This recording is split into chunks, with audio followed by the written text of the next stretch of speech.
My name's Jeff Makarevich, and welcome to Wine and Dine with Jeff, where I'll make a healthy dinner from start to finish and pair it with wines from around the world. Let's fill up that glass.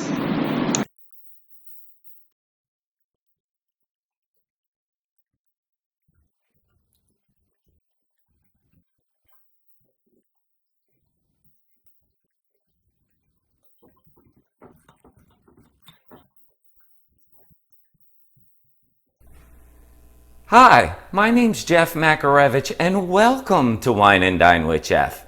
Today, we're doing this delicious bone-in pork chop that is just smothered in this apple and sage sauce. You will love it. You'll have it on the table in a matter of minutes. It's quick, it's easy, and I'm pairing it with this beautiful French white Burgundy. I'll tell you a little bit more about that later. But let's get some salt and pepper on our pork chops here. Look how beautiful they look. I'm just going to dress one up here for you. I'll do the other ones while you are not looking. Some salt and pepper. Very simple seasonings. You want to do both sides. And look at this pork chop. And we have some paprika. For a sweet paprika, I'm using for a little bit of color, and some allspice. This is the flavor enhancer allspice right here. You want to flip it over and do the other side, but take a look at this pork loin. This is, when you get a bone in, make sure you're looking for these right here. That is the loin part of the actual bone-in pork chop. That is the best part of the pork chop. It's really important tip also. So when you're getting those, make sure you look for those, because that just gives the most juiciest part of the entire pork chop. Once again, a little bit of sweet paprika I'm putting on, and some allspice. And once again, allspice, if you're not familiar with it, it is a dried berry. It's used a lot in Caribbean cooking. It has like hints of cinnamon and nutmeg.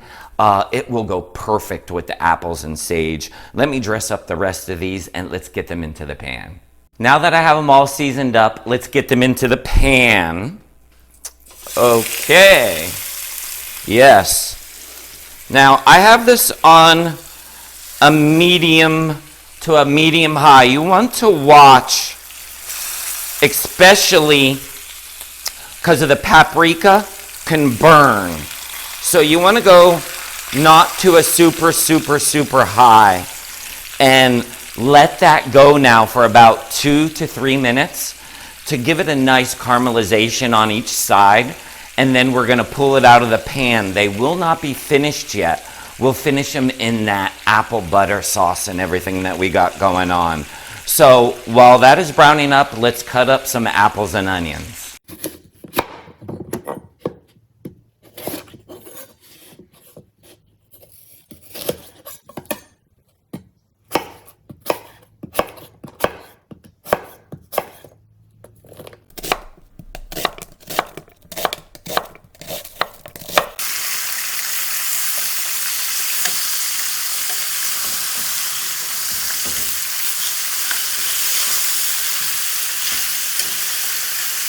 Let's get our pork chops out.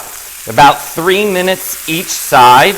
Ooh, let me hold on to this handle. These things are so big, they're spinning on me. Let's spin this around this way, make it much easier for me. There we go. Look how beautiful they are. Now, these are not done yet. We'll let them finish in the apple sauce that we're going to be making. Look how beautiful they look. Let's get our onions and apples into this pan now. While our pork chops are resting just a few minutes, we're just going to add in a pat of butter here. So we want to get that butter nice and melted, and we want to take all those nice little brown bits and do a little scrape off the bottom, because we want all those. That's all that extra flavor, you know, in the bottom of the pan there. So we definitely want all that. And to this, we're going to be adding a medium onion that I chopped up here, and 2 apples. They were pretty large apples. So if you have small ones, you could use 3. So the onion is going right in, just a medium-sized onion sliced up. And then I used Fuji apples because I love the sweetness that it gives to the sauce. And the Fuji has a nice little crisp texture to it too. They don't get mushy, as I would say it. So let's spin this, and as the liquid starts to come out, then you can start to really scrape up all those good bits on the bottom. And we're just going to saute these for about 3 to 4 minutes to soften everything up. Then we're going to add it with just a touch of chicken stock, some apple juice, and some allspice. And then we're going to put our pork chops back in here, and we're going to let them simmer, and we're going to let them come up to about 140, the pork chops, which is about the perfect temperature. So while that's going, let me tell you about this white Burgundy I am so excited about. This is Louis Max, a white Burgundy. A lot of people come up and say, would you like a white Burgundy or red Burgundy? You're wondering to yourself, what is a white Burgundy exactly? Well, obviously, it's in the Burgundy region in France, but it is a Chardonnay grape.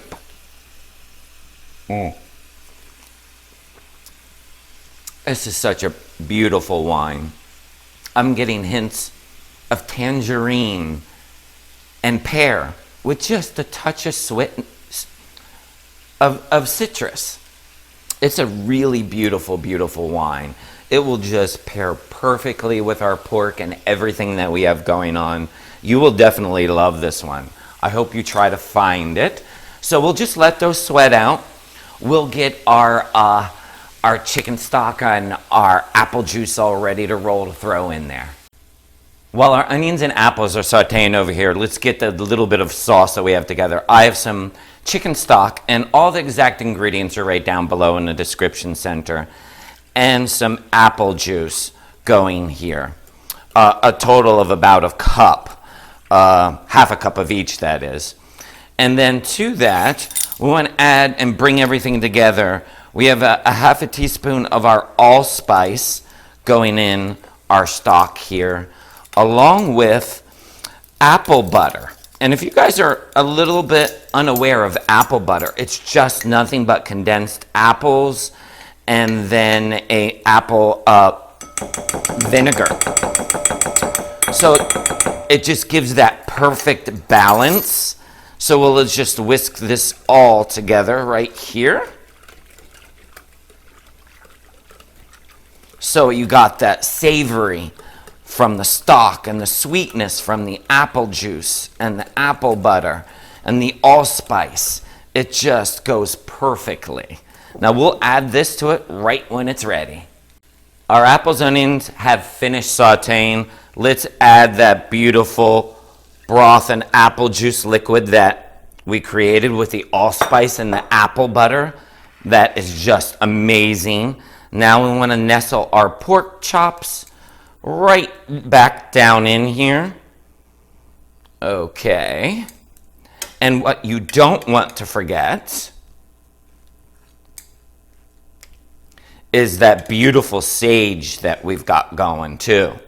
That's extremely important because you want to simmer the sage with all this apples and onions. So let's get that liquid gold. This liquid gold, see this liquid gold here? That's important. That came all out of the pork. So you want to pour that liquid gold back in there. Don't forget that. And let's top it off with some sage.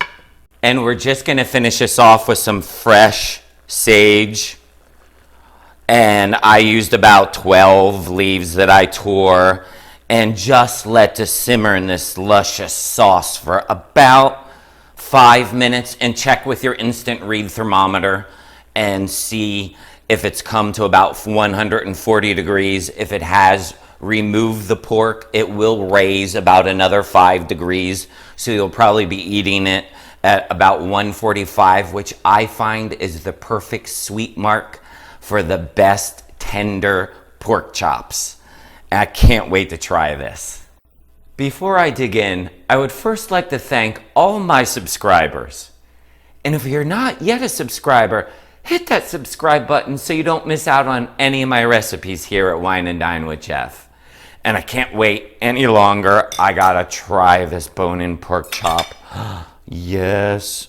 Oh, I'm going right for the tenderloin part. Oh yeah, you know I am. But let's add an apple on there too. I've got to in the sauce. Wow.